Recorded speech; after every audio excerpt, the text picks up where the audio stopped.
right, guys, welcome to According to Sam. This is episode 204. Thank you so much for tuning in, listening, and watching. We're going to get into this this new bill, or four different bills that are split up in the House of Representatives. If you don't know, if you've been living under a rock, haven't been paying attention to what's been going on over the past 48 hours, the House of Representatives is moving forward with a supplemental. Supplemental means that this is in addition to the $2 trillion that they just passed in the budget a few weeks ago. So $95 billion supplemental. And they're splitting it up into four different bills, and then they're going to bring it together into one bill again before they send it to the Senate. They're going to vote on it tomorrow. $61 billion to Ukraine. I'm not sure what the remainder breaks down to Taiwan and Israel. We've been talking about this for weeks, anticipating this.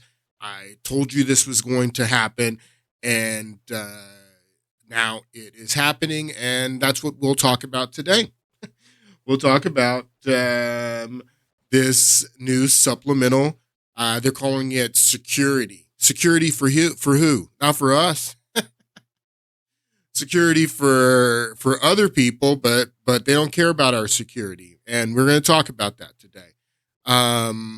There is a portion of this bill that is some new stuff for border security and things like that, but it's going to be separate from the rest of the foreign aid. So we'll see what happens tomorrow. I do believe that Republicans will pass that with the one vote that they have. And that's kind of the issue. That's what I want to start with today, talking about this one seat majority that Republicans have. Now, I understand the situation that Mike Johnson is in. It must be really, really tough to govern with a one seat majority. But why? I don't understand why Republicans have a one seat majority. Well, I do understand. It's really unfortunate. The 2022 race for the House of Representatives, you remember everyone talking about red wave, and then there wasn't a red wave. The Republicans ended up picking up 9 seats. It's a flip of 9. Yeah, that's what it looks like. 9 seats is what they picked up. But look at the popular vote here. Republicans won the popular vote by 3 million votes, and they end up with 9 seats with 3 million more popular votes. But there's no rhyme to reason to this. If you look at the red wave that Republicans had back in 2010, you'll see here that Republicans won the popular vote by 6 million votes here, but they picked up 63 seats. So that's, 6 times, almost 7 times the amounts of seats that they pick up, with double the amount of votes with the popular vote. 6 million votes more in the popular vote, 63 seats here, and 3 million more in the popular vote here, 9 seats. So again, there's no rhyme or reason to it. A lot of good. This majority of 63 seats did Republicans, with this guy as the speaker, John Boehner. Remember this guy crying? He was at some event honoring Nancy Pelosi, and this guy was crying. I mean, this is what Republicans, I mean, this is what we're dealing with right here, people. This is what we're dealing with right here. So, yes, Republicans in 2010 they won 63 seats, a red wave, huge majority. I've explained to you that this was because of the Tea Party and how active the Tea Party was. We need to start organizing like this again for 2026. We need to start organizing right now for 2026 and organizing and recruiting people to run against these Republicans that don't care about you, that don't have your interests at heart, and don't represent you. That's the title that these people have. We live in. People talk about democracy all the time. First of all, we're not a democracy. We're a constitutional republic, but we are a representative democracy. That's the way that our constitutional republic is set up, that we're not a direct democracy, but we send people to Washington to represent us. And if these people are not representing us, then we need to get rid of them. You cannot have this. People like John Boehner. He wasn't in opposition to the Democrats. He was passing their agenda, and he was, pretending to be their opposition. Again, I don't have the clip set up. I wish I did have it set up, but he's at some ceremony for Nancy Pelosi, and he stands up and he starts crying.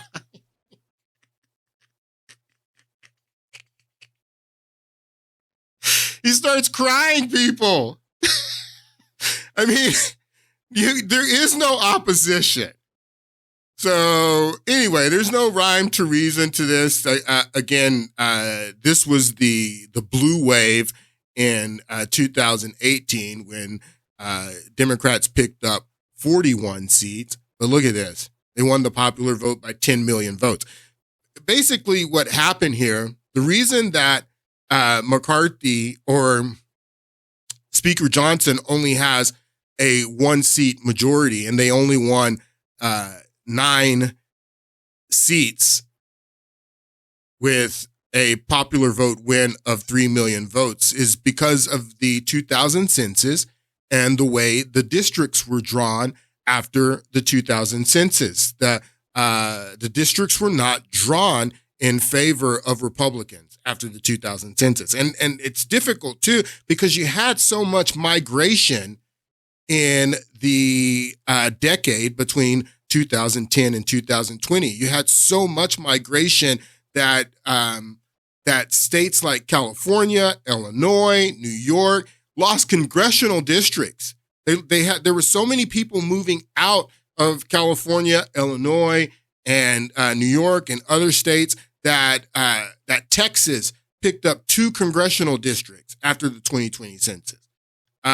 Florida picked up. Take a listen to this clip about all of this migration that took place and what that did to the congressional districts. Again, I mean, this meant that Republicans should have gotten even more congressional seats because of all of this migration. But again, the districts were not drawn in their favor, and it was difficult for them to know where these people had moved because of all of this migration.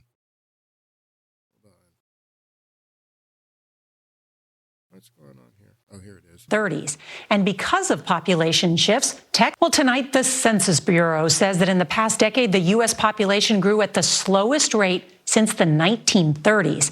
And because of population shifts, Texas will pick up 2 seats in Congress. Florida, North Carolina, Montana, Colorado, and Oregon will each get 1 more.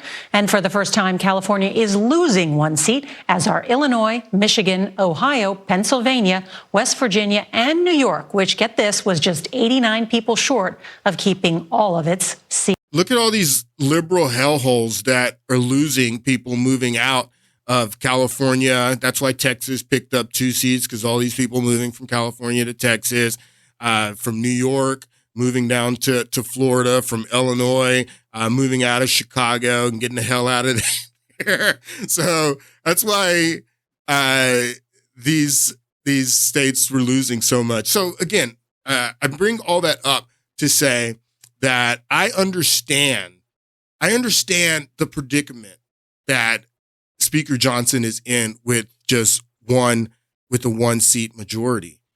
But with a 1-seat majority, with just 1 seat more than the Democrats in the House of Representatives, you have power. That's power. You're the Speaker of the House, not a Democrat. All of Republicans are chairs of all of the committees. You decide what comes to the floor and what is voted on. The Republicans who chair the committees decide what comes out of committee with one seat majority. That's power. You don't have enough power to pass our agenda, the people that you're representing. You don't have enough power to pass our agenda because you don't have the Senate. You don't have the White House. We understand that. But you have enough power to block their agenda. You have enough power, Speaker Johnson, to block their agenda. You have that power. And that's why we voted for you in 2022 with a 3 million people, 3 million vote majority. That's why I went to the polls to vote for you. So you could block Joe Biden's agenda. Not so you could green light everything that Joe Biden wants and his entire agenda. It would be better for you to do nothing and just block his agenda and wait for the election to happen, where you hopefully will pick up the Senate. The Senate's favorable for you next year, and it's looking really good that Trump could win the White House, and then you have more power to pass your agenda. Then, but you don't just green light everything, every single thing that Johnson is doing is what Joe Biden wants. Everything, every single thing that Johnson is doing is what Joe Biden and the Democrats want. The Democrats are, you turn on MSNBC or the liberal media, they're all praising him, saying how great it is that he found his backbone. Now, I knew that Johnson was going to do this back in December. And the reason that I knew that Johnson was going to do this back in December, I knew what he was going to do, is because I saw this.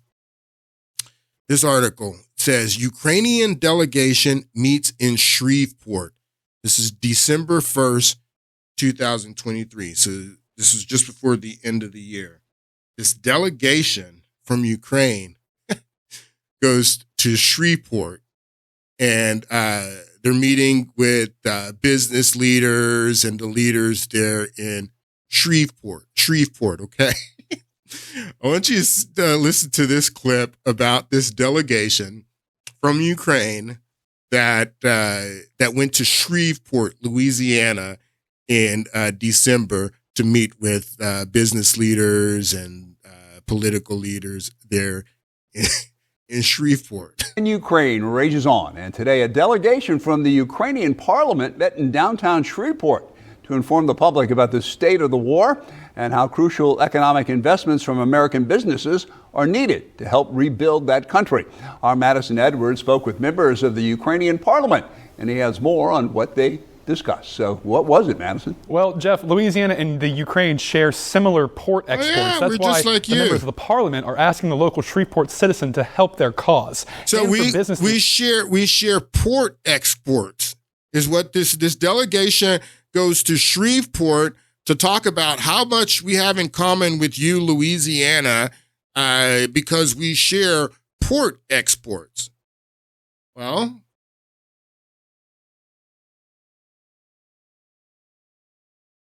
this is Speaker Johnson's district right here in red.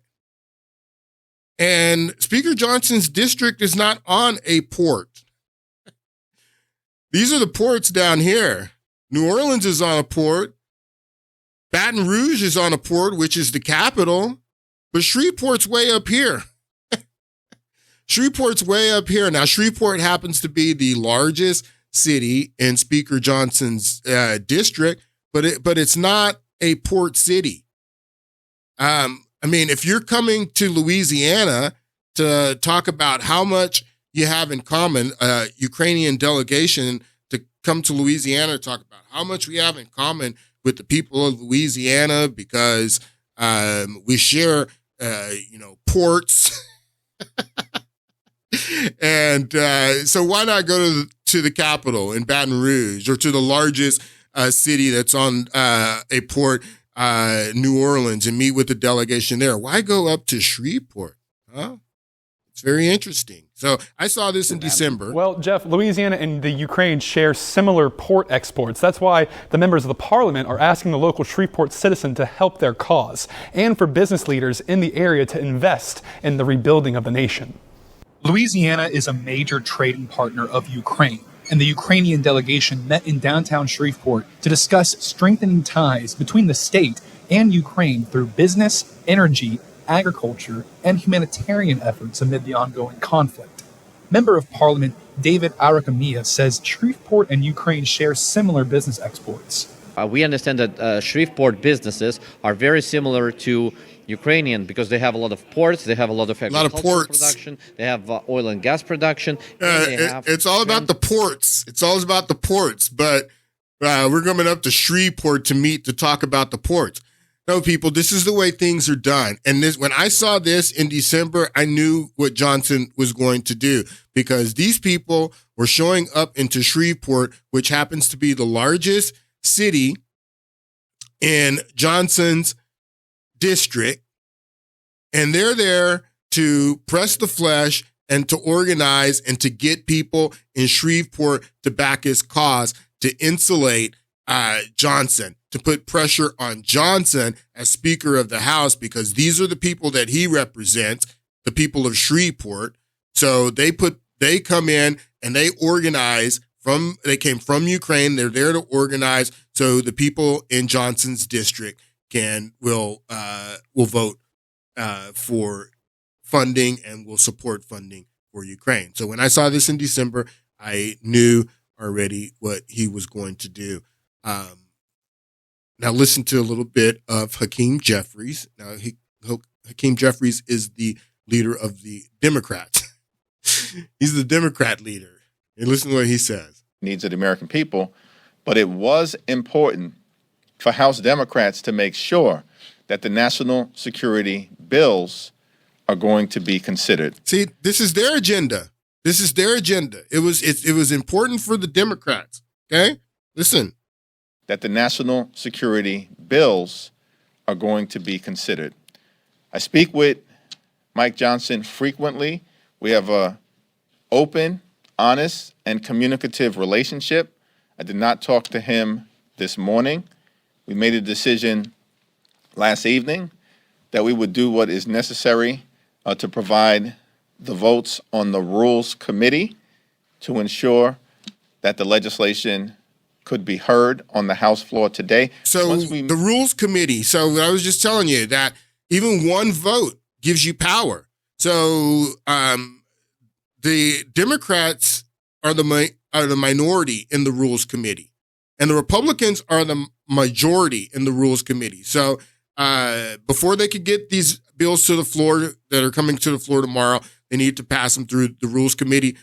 Republicans were blocking them in the Rules Committee, and that's what he says, that we need to be done. So Democrats are going to vote with you to get these out of the Rules Committee. And then, it's just like the budget deal that Speaker Johnson did a few weeks ago. He did it with more Democrat votes than Republican votes. And we'll see tomorrow what happens. I wouldn't be surprised if they get more Democrat votes than Republican votes on every bill except the border bill. So who represents you? Who represents you, people? Listen more. Made that decision, it was clear that we would do what was necessary to make sure that the national security legislation was considered by the entire House of Representatives. Go back to this side. Thanks. Thank you, Mr. Leader. I don't know if you're aware, but Congressman Paul Gosar has now come out in favor of a motion to vacate, joining Congressman Green's motion to potentially oust the Speaker. Obviously, if all Democrats were to join them, the Speaker could potentially be out. I know when I asked you yesterday about the motion to vacate, you pointed back to your previous statements in February, and at that time you told the New York Times, were Speaker Johnson to do the right thing relative to meeting the significant national security needs of the American people by putting it on the floor for an up or down vote, there will be a reasonable number of people in the House Democratic Caucus who will take the position that he should not fall as a result. Is that still your position? Yes, it's still his position. I don't have time to play him say yes, but he dances around. But yes, they're going to save him, and because he's helping pass their agenda. I understand again also that the discharge petition was getting a lot more people were signing it, which I don't know how that works. It was going to force him maybe to bring it to the floor. So I understand that Johnson was in a tight spot. And I knew, like I said, that he was going to do this back in December. I knew that this was going to happen, that the Ukraine funding was going to be brought to the floor and it will pass. But I didn't know how he was going to justify it. I didn't know what he was going to use as his excuse. And now I do, because he's been doing multiple interviews talking about why he has decided to bring this to the floor, and how he sees Russia as a threat, and we have to support Ukraine and all of that. So now that he's giving us his excuse, I want to dive into that and break down some of the things that Johnson has been saying. But I want to reiterate this. I want to say that it's too late for this November to recruit people to primary these guys, but there needs to be a house cleaning in 2026, and it doesn't matter who wins in November, if it's Trump, if it's Biden. We need to start focusing on cleaning house in Congress in 2026, recruiting people to run in these districts, to primary these guys, just like what happened in 2010 when Eric Cantor and these other high-ranking Republicans got their walking papers. That needs to happen in 2026. Then this needs to be an organized effort. I was even thinking that that even a pledge, if you guys remember, like the Grover Norquist tax pledge that he used to go around getting Congress members to sign. We need to have an America First pledge, a Republican pledge with all of the platform issues in there. And we need to go around and we need to get these guys to sign this pledge. And if they violate the pledge, we toss them. If they refuse to sign the pledge, then we don't vote for them. That's the only way to fix this. That's the only way to fix this, is to get organized at the district level, just like in 2010 with the Tea Party, where you had Tea Party groups in every single town, every single small town, meeting, getting together, organizing, recruiting Tea Party candidates to run against these guys. That's how you had that red wave in 2010, where Republicans picked up 63 seats. A lot of good that did for us. Again, a lot of good, but again, so that's why you have a pledge. That's why you start weeding these people out. That's why you make an effort. The election, people are saying that the election in November this presidential election is the most important election. It's the most important election. I don't think that's the case. I think that the congressional elections in 2026 are the most important elections of our lifetimes. I don't even think that the election because if Trump wins, you're going to need a America First Congress. If Biden wins, you're damn sure you're absolutely going to need a Congress with some backbone. So it doesn't matter who wins in November.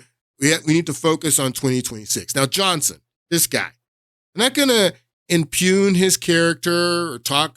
I do think that he is either being blackmailed or threatened. I absolutely do. And I'm going to explain why I do. But this issue of the FISA renewal happened over the last couple of weeks in Congress.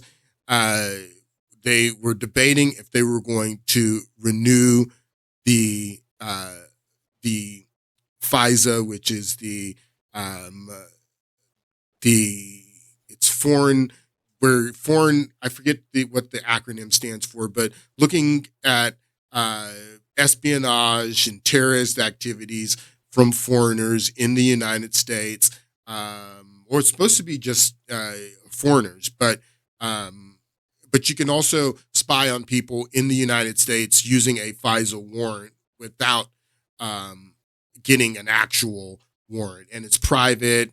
The FISA court and all this stuff. This stuff came about after 9/11, so they just renewed it for 2 years. But if you remember in the 2016 election and the Mueller investigation and the Crossfire Hurricane investigation in the FBI that came after Trump was sworn in, we saw major abuses by the FBI of FISA to spy on Carter Page, to get the renewals to spy on Carter Page, using the dossier to get the FISA warrant, which was complete bogus intelligence that Hillary Clinton had paid for, that was made up by Christopher Steele. All of these abuses in FISA. So when Speaker Johnson, when he was in Congress and not the speaker, just a member of Congress, he railed against FISA, said that that it was being abused, that we should get rid of it. But now that he's speaker, he claims that he went into the SCIF, and the SCIF is this secret room where you go in and they present intelligence to you. And he says that he went into the SCIF and he got some secret intelligence about FISA and why we need FISA, and he changed his opinion. Take a listen to this. I saw all the abuses of the FBI, the terrible abuses over and over and over, the hundreds of thousands of abuses. And then when I became speaker, I went to the SCIF and when I was a member of the judiciary, I saw all the abuses of the FBI, the terrible abuses over and over and over, the hundreds of thousands of abuses. And then when I became speaker, I went to the SCIF and got a confidential briefing from sort of the other perspective on that to understand the necessity of Section 702 of FISA and how important it is for national security. And it gave me a different perspective. So I encourage all the members. A different perspective? What do you mean a different perspective?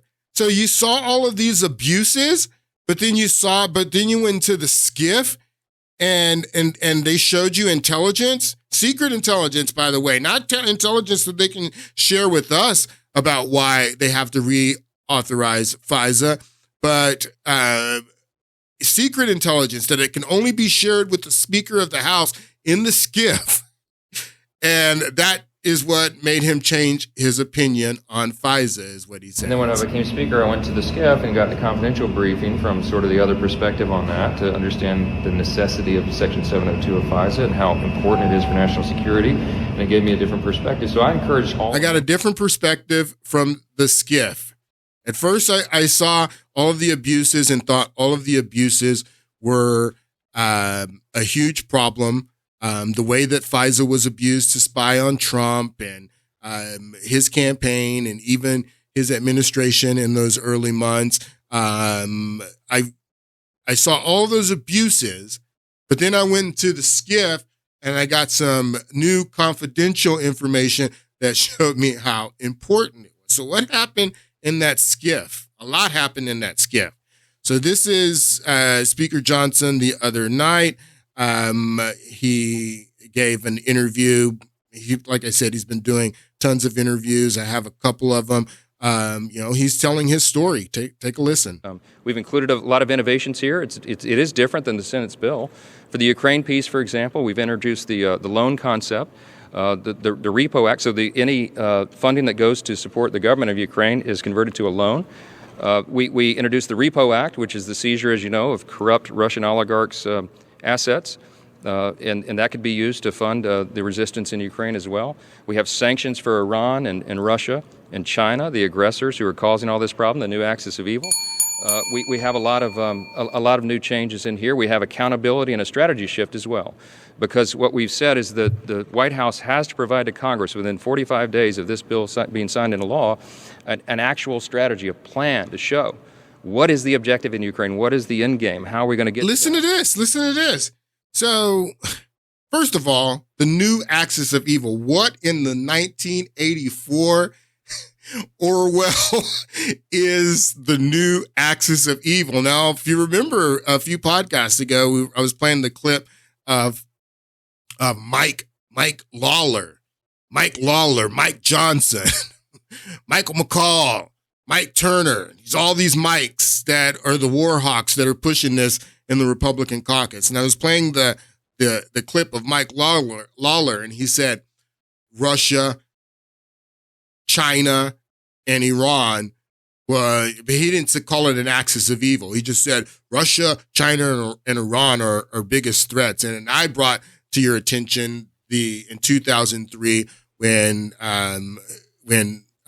David Frum wrote that line for George Bush in his State of the Union about the axis of evil, and he was talking about North Korea, Iran, and Iraq at that time. So this is the new axis of evil, and this guy is not just saying this one time; he's saying it over and over again. New axis of evil. Take a listen to him. In it. Because we did this process, we got a better outcome here. We have a lot of innovations that the Senate did not consider. We include the Repo Act, which, as you know, is the use of corrupt Russian oligarchs' assets to help fund the resistance in Ukraine. We introduced the loan concept for the governmental assistance part. He's repeating it over and over again. Instead of a gift.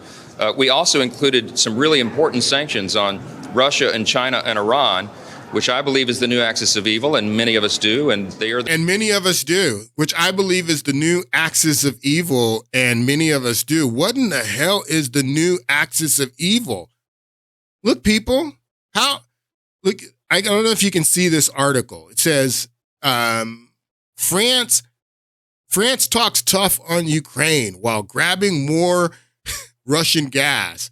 France has paid Russia over 600 million euro this year for its liquefied natural gas. New data shows.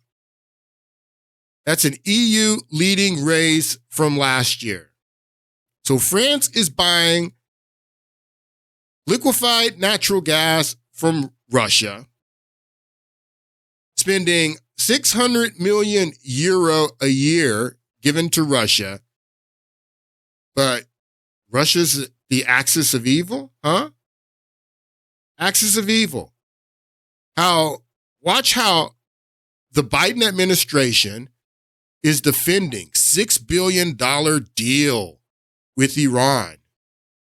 Republicans have sought to link the $6 billion in unfrozen Iranian funds to this weekend's attacks on Israeli civilians. So not only the $6 billion, Joe Biden has released tons of money to the Iranian government, and he has said that he wants to reinstate the nuclear agreement that Barack Obama did when he delivered pallets of cash to the axis of evil in Tehran, and he did the nuclear deal with them. And then Trump came in and he kibosh that nuclear deal. Biden has not only unfrozen money to the axis of evil, he has said that he wants to reinstate the nuclear deal that Trump put the kibosh on.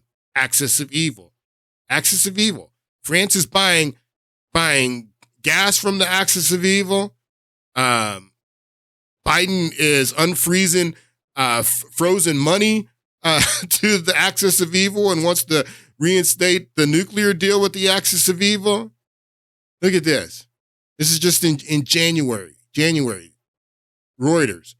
U.S. does not support Taiwan independence, Biden says. U.S. does not support Taiwan independence.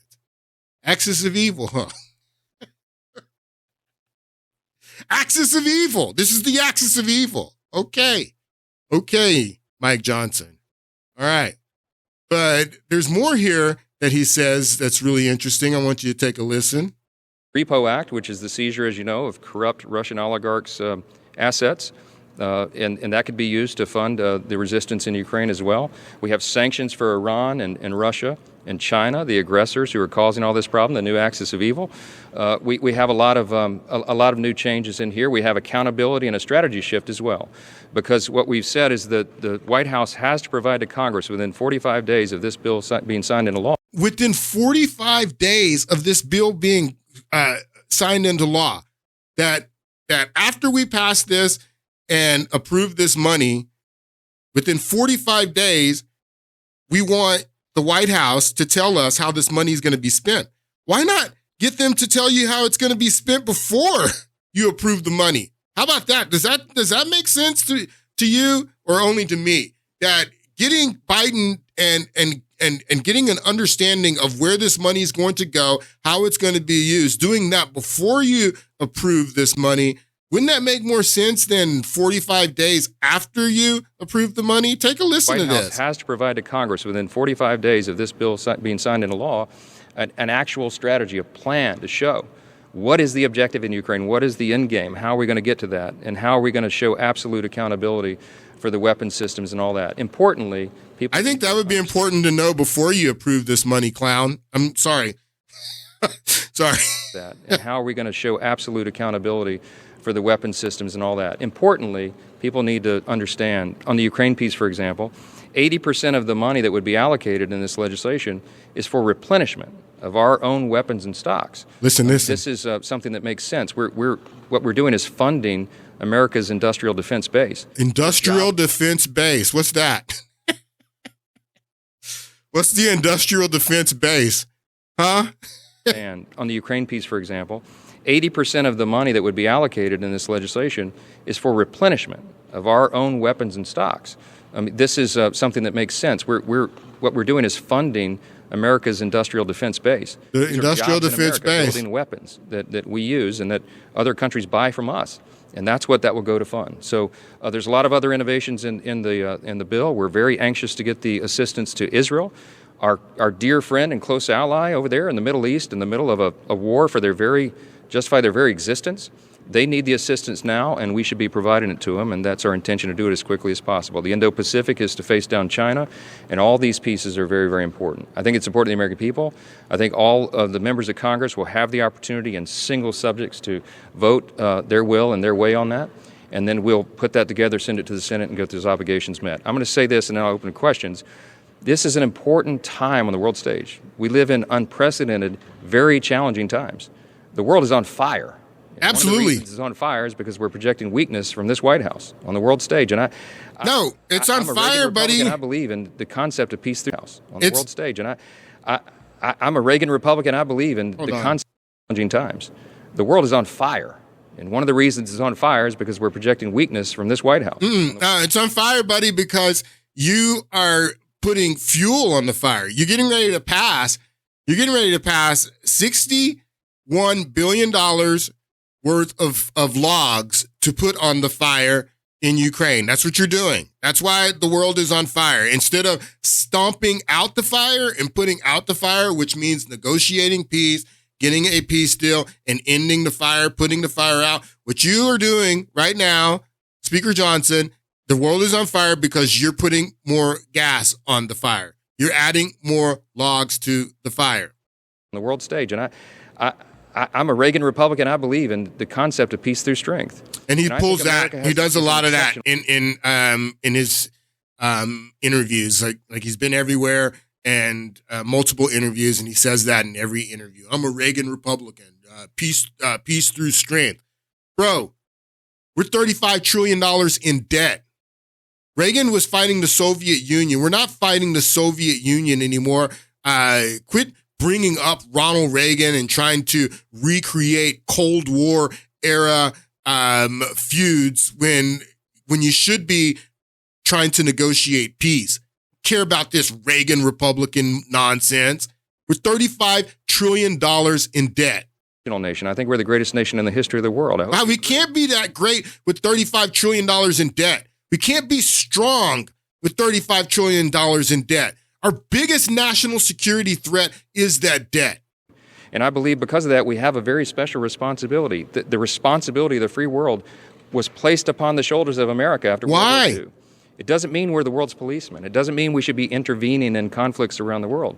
But it does mean that we have to stand for freedom, and we have to be the beacon of light, and we have to show strength, because the perception of a strong America is good for the entire world. No, the $35 trillion of debt is not the perception of strength. The rest of the world looks at America that's $35 trillion in debt, and they do not see strength. I'm sorry. China doesn't see strength when they look at our ledger. They do not. Strength. Because the perception of a strong America is good for the entire world. It's good not just for the security and safety of Americans, but for the security and safety of free people all around the globe. The only thing that has kept terrorists and tyrants at bay is the perception of a strong America, that we would stand strong, and we will. And I think the Congress is going to show that. This is a very important message that we're going to send to the world this week, and I'm anxious to get it done, and I'm glad to get there. A few questions.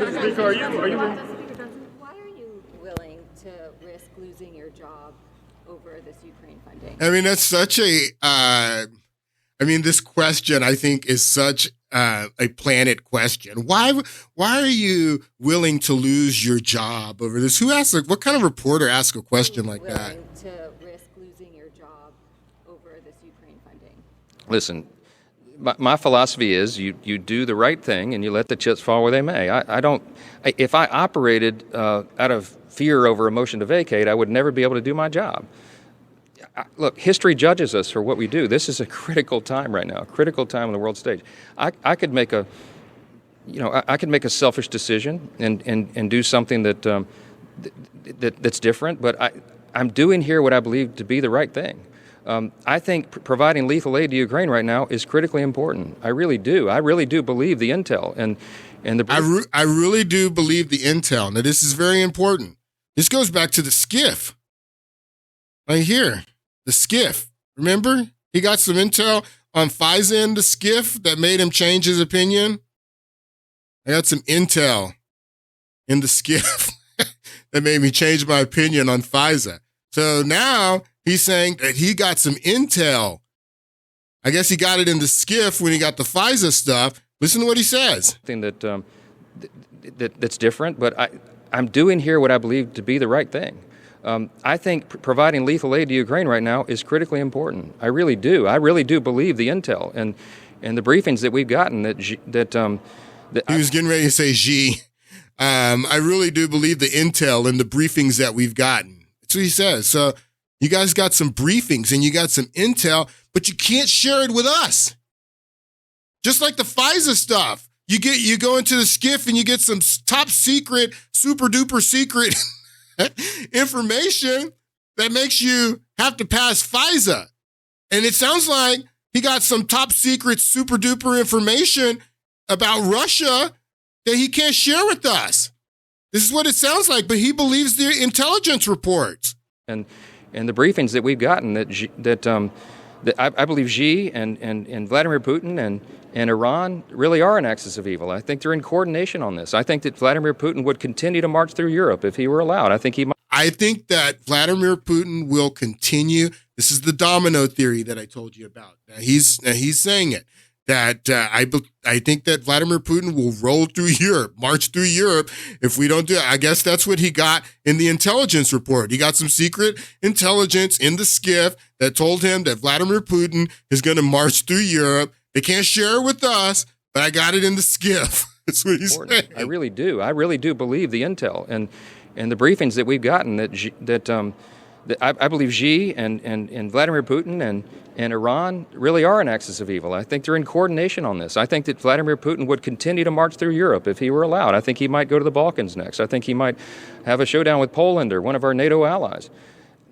To put it bluntly, I would rather send bullets to Ukraine than American boys. My son is going to begin in the Naval Academy this fall. This is a live-fire exercise for me, as it is so many American families. This is not a game. It's not a joke. We can't play politics of this. We have to do the right thing. And I'm going to allow an opportunity for every single member of the House to vote their conscience and their will on this. And I think that's the way this institution is supposed to work. And I'm willing to take personal risk for that because we have to do the right thing, and history will judge us. Yes, sir. You had said LNG was one of your priorities. Is that going to be included in any of these bills? And if not, why did they drop out? All right, so this is a very important question. So the next question, he says, LNG is one of your top priorities. Is there going to be anything about LNG in this bill? What is LNG, people? LNG is this. LNG is this sweet energy that France has been buying from Russia to the tune of 600 million euro last year. France talks tough on Ukraine while gobbling up more Russian gas. Liquefied natural gas is what LNG stands for. And France is buying natural gas, LNG, from Russia to the tune of 600 million euros. So that's what this question pertains to, LNG. Here, take a listen. Personal risk for that because we have to do the right thing, and history will judge us. Yes, sir. You had said LNG was one of your priorities. Is that going to be included in any of these bills? And if not, why did they drop out? We've been working on the LNG component because it's so critical to national defense. I'm from an oil and gas state, Louisiana. I mean, energy is a big thing to us, but this is not a parochial issue. It's an important issue for the whole country. When the president issued his executive order to effectively close down our natural gas exports, liquefied natural gas, that did terrible harm to our security. It makes no sense. I've spoken to him about this personally. I asked him personally when I was at the Oval Office, Mr. President, why in the world would you issue an executive order to stop LNG exports? Sir, you don't want to fuel Vladimir Putin's war machine, do you? He said, well, no, of course not. Well, but, Mr. President, that's exactly what your executive order did. What do you mean? Well, sir, if they can't buy their liquefied natural gas and get it off the coast of Louisiana or Texas, for example, they're going to go to Vladimir Putin for that supply. They're already going to Vladimir Putin, bro. They're already going to Vladimir Putin. France is buying LNG from Vladimir Putin and spent 600 million euros in the last year on that LNG. What are you talking about? What are you talking about, Speaker Johnson? They're already doing it from the axis of evil. They're buying their gas from the axis of evil already. So what are you talking about here? This is ridiculous. If they can't buy their liquefied natural gas and get it off the coast of Louisiana or Texas, for example, they're going to go to Vladimir Putin for that supply. They're already doing it. That's going to fuel his war machine, and that's going to give him more of what he needs for his aggression in Ukraine. Is this completely counterproductive public policy, national? Yeah, it's counterproductive. It's counterproductive. So why are you going to send Ukraine and pass Joe Biden's agenda and send Ukraine another $61 billion? Why, if Joe Biden is acting so irrationally that he would shut down our liquefied natural gas exports and allow France to buy Russia's, that should tell you everything. Why are you dumping another $61 billion down the drain? Do you not know this? How do I know this and you don't know this as Speaker of the House? It's ridiculous. And then my favorite part, let's see, he says it, and I'm going to public policy, national security, foreign policy? I don't understand it. Sir, rescind the executive order. I'm not even sure currently that he even understands the full implications. It doesn't sound like you do either. We've been pushing. The LNG is part of the national security concept and philosophy here because energy security is national security, and we cannot allow Vladimir Putin and Iran to be supplying oil and gas to Europe. That is not good for the stability of the region. But see, and this is what doesn't make sense. This doesn't what didn't make sense because you just said this is what. So I'm breaking this all down for you people because he just said that he believes the intelligence reports that he got in the skiff. I got intelligence reports in the skiffs, the secret, top secret, super duper secret, top secret intelligence reports that I believe that tell me that Russia's going, if we don't stop them in Ukraine, they're going to march through Europe and invade Europe. What are you talking about? Europe's their biggest customers.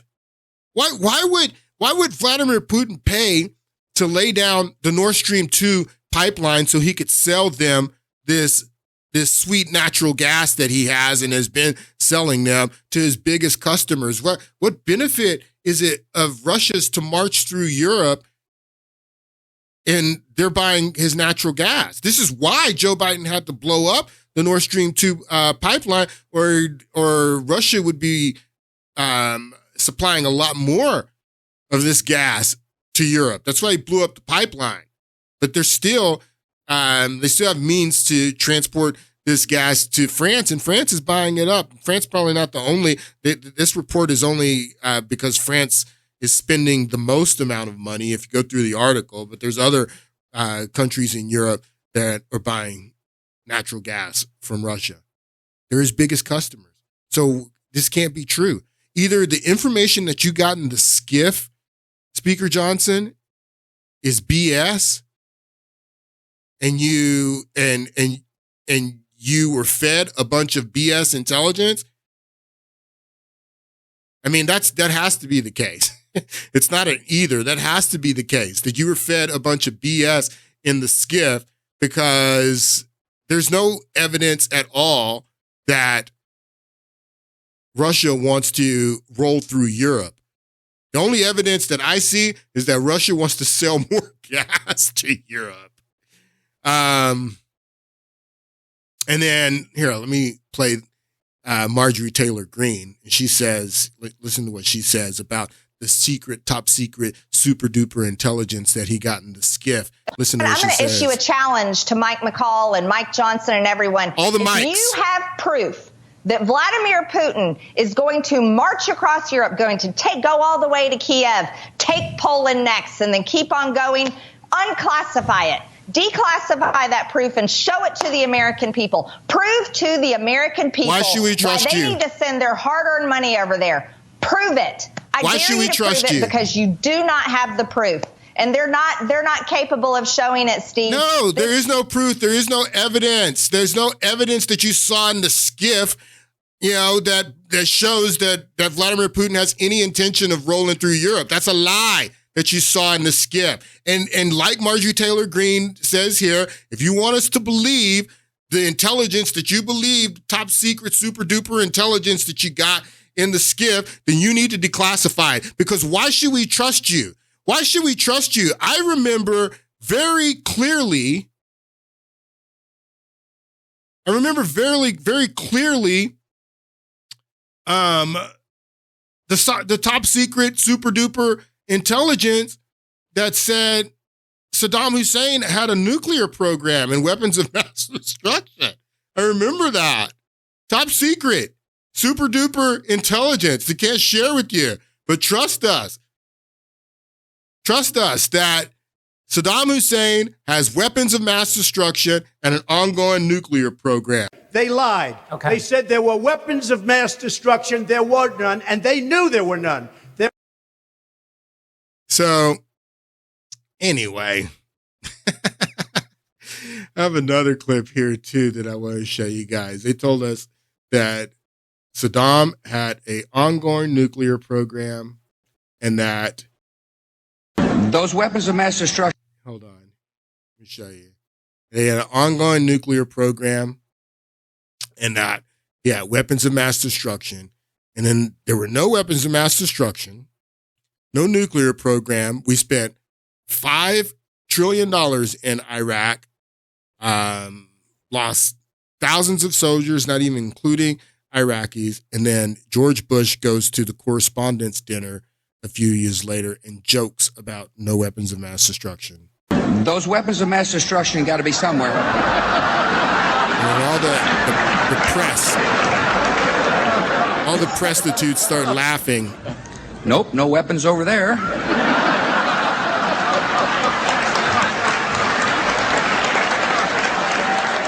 ha ha ha. Maybe under here. I mean, it's just shameful. It's absolutely shameful. So no, Speaker Johnson, you may believe the information that you got in the SCIF, the top secret, super duper intelligence, but we don't believe it. And if you have that intelligence, then you need to declassify it. But he doesn't have it at all. He doesn't have it. Marjorie Taylor Greene goes in. Let's listen to this whole. I'm going to issue a challenge to Mike McCall and Mike Johnson and everyone. If you have proof that Vladimir Putin is going to march across Europe, going to go all the way to Kiev, take Poland next, and then keep on going, unclassify it. Declassify that proof and show it to the American people. Prove to the American people why they need to send their hard-earned money over there. Prove it. I dare you to prove it, because you do not have the proof.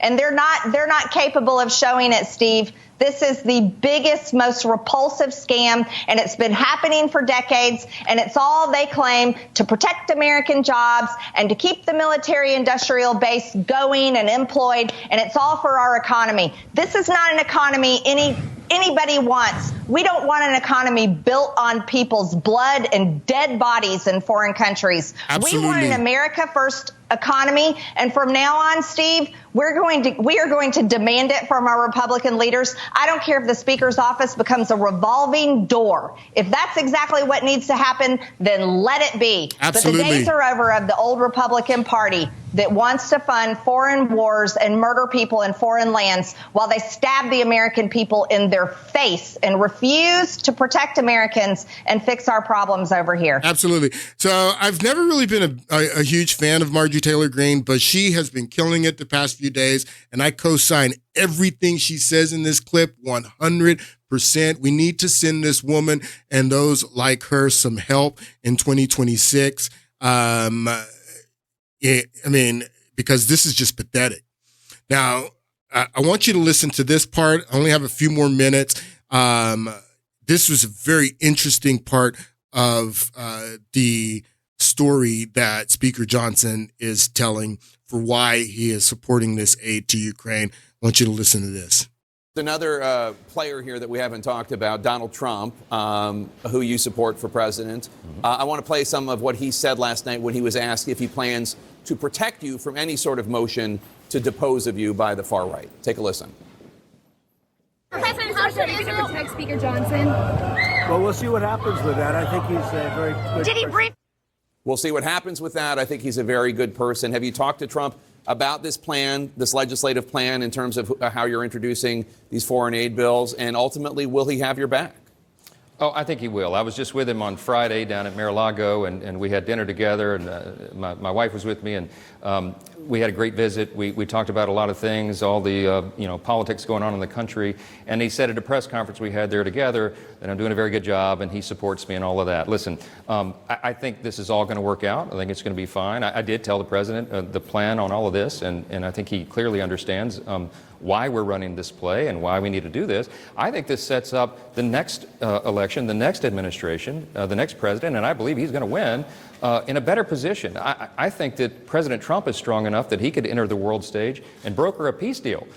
Wow. Listen to what he's saying. He thinks that Trump can come in and broker a peace deal, that there's a peace deal that can be brokered. That's what he says. So he makes it sound like that's what he supports, that we're going to pass this $61 billion, but it sets up Trump for when he comes in to negotiate peace.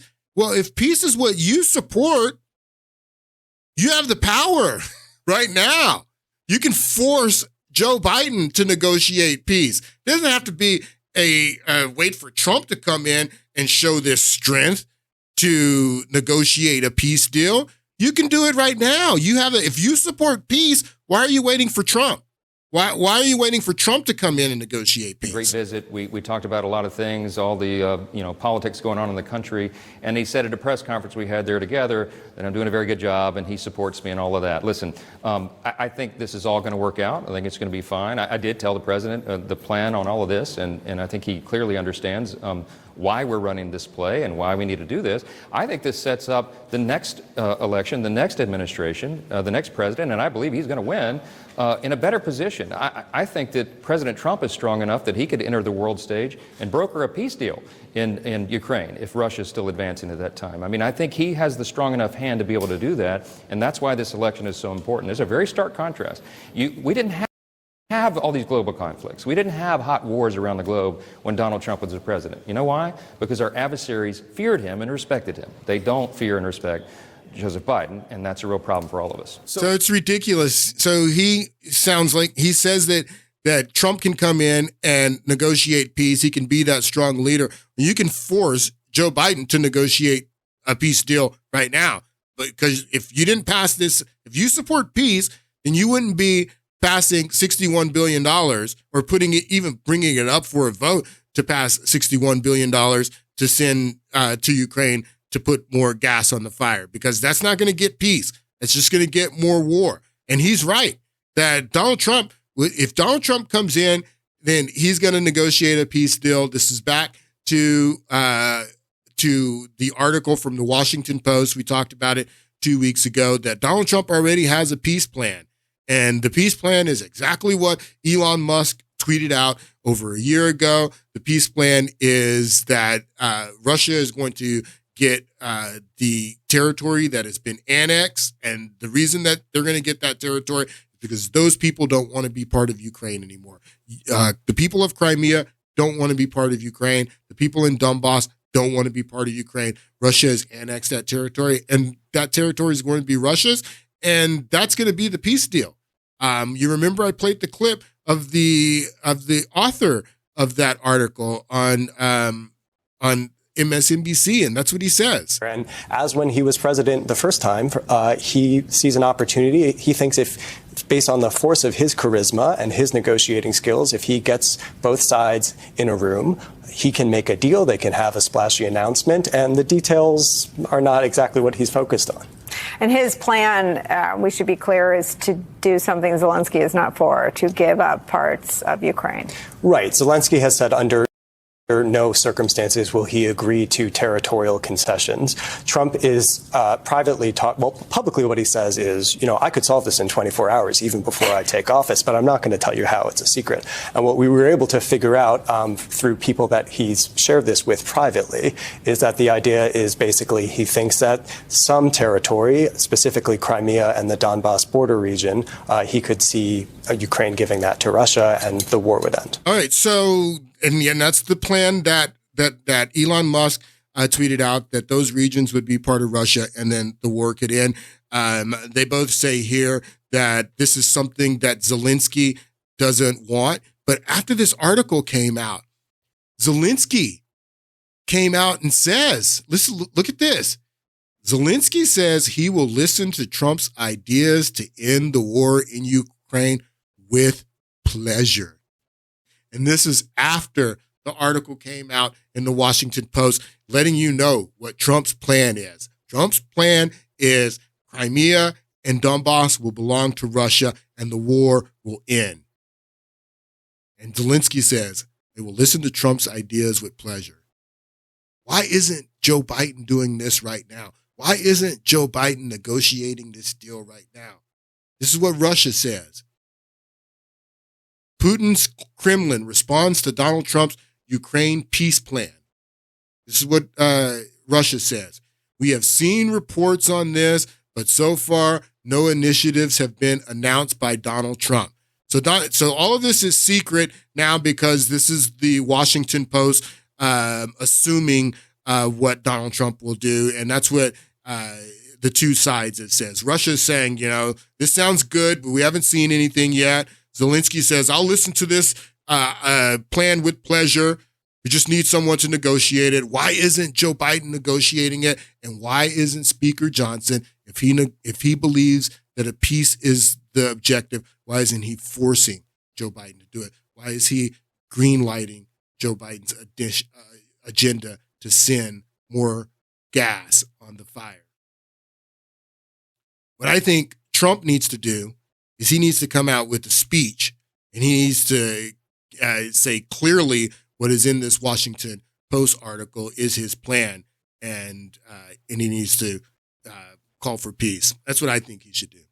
Anyway, that's all the time. I've gone over a little bit more than what I wanted to, but I hope you guys enjoyed it.